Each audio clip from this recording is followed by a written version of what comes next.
Much is at stake. Way too much at stake for many Democrats and other Americans who are following this closely.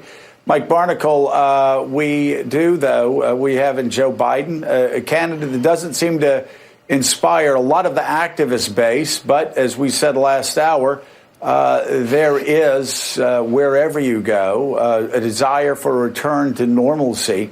And I think it was, read a New York Times op-ed by Frank Bruni talking about how the exhaustion factor, which just can't be overestimated, or underestimated, the exhaustion factor with Donald Trump may end up being his undoing. And with Biden, people may see a guy say, you know what, things weren't quite as crazy back when he was vice president. Maybe we try him again.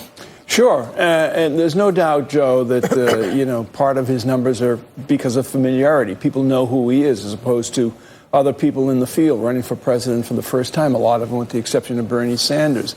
But when they look at Joe Biden, I think, and I know you've heard this when you're out and around, I know you've heard this, and we've all heard it, I think, that a lot of Americans just want to pump the brakes on the temperature of our politics. It is just so overheated, not occasionally, multiple times a day. And this weekend is a perfect example of what people are trying to get rid of. This back and forth when you have the President of the United States can barely remember where he is and what he said from moment to moment and changes his mind from moment to moment on things that are at their essence quite dangerous to not only the world peace, to the world economy, but to our system of democracy.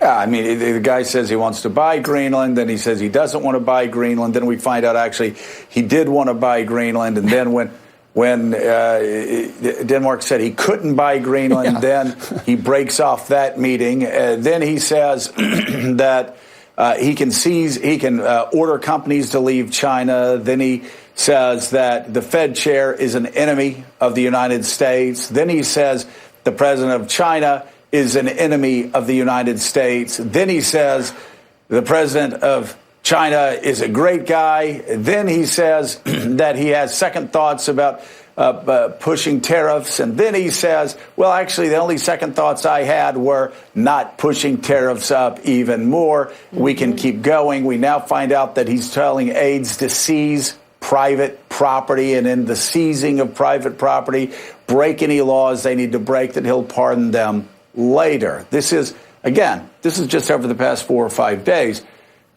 And that's just exhausting to the American people, not just snowflakes on the left or snowflakes on the right. That is exhausting to rank and file Americans.